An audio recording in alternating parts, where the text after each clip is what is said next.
ગારિયાધાર શહેરમાં કચરાના ઢગલાઓ, ગંદકીનું સામ્રાજ્ય, રોગચાળો વકરાવાનો ભય। ગારિયાધાર શહેરમાં કચરાના ઠેર ઠેર ઢગલા જોવા મળી રહ્યા છે। હાલ ચોમાસાની શરૂઆત થતાં જ ગારિયાધાર શહેરમાં રોગચાળો વકરી રહ્યો છે।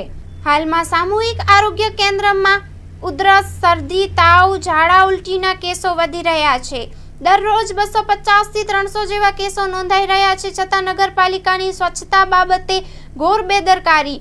શહેરની મુખ્ય બજારમાં જ કચરાના ઢગલાઓ, વરસાદી પાણીની રોડ પર ભરાતા ખાડા ખાબોચિયા, મચ્છરજન્ય રોગચાળાનો ભય, છતાં તંત્રના પેટને પાણી હલતું નથી। ત્યારે ભારે રોગચાળો ફાટી નીકળશે તો જવાબદાર કોણ? છેલ્લા 2 વર્ષથી વહીવટદારના શાસનની વાતો કરતા હાલ સત્તા પક્ષ બીજેપી પ્રેરિત નગરપાલિકામાં શાસન હોવા છતાં સ્વચ્છતાના નામે મીંડું જોવા મળી રહ્યું છે। ત્યારે આ રોગચાળો ફાટી નીકળે તે પહેલા તંત્ર કુંભકર્ણની નિંદ્રામાંથી જાગી સ્વચ્છતા તેમજ દવાનો છંટકાવ કરાવે તેવી શહેરીજનોની માંગ છે। Story report by Ashok Chauhan, Gariadhar.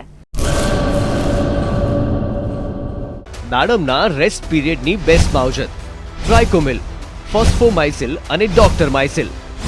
શક્તિશાળી બેક્ટેરિયા, એક્ટિવ કાર્બન, માઇસિલિયા અને બધા જ પોષક તત્વોથી ભરપૂર ટ્રાઇકોમિલના ઉપયોગથી દાડમના પાકને મળશે સમતોલ ખોરાક। એક્ટિવ કાર્બન ધરાવતા ઉચ્ચ ગુણવત્તાયુક્ત ફોસ્ફેટિક ખાતર ફોસ્ફોમાઇસિલ દ્વારા દાડમનું વધુ ઉત્પાદન આપવા માટે છોડ બનશે સક્ષમ।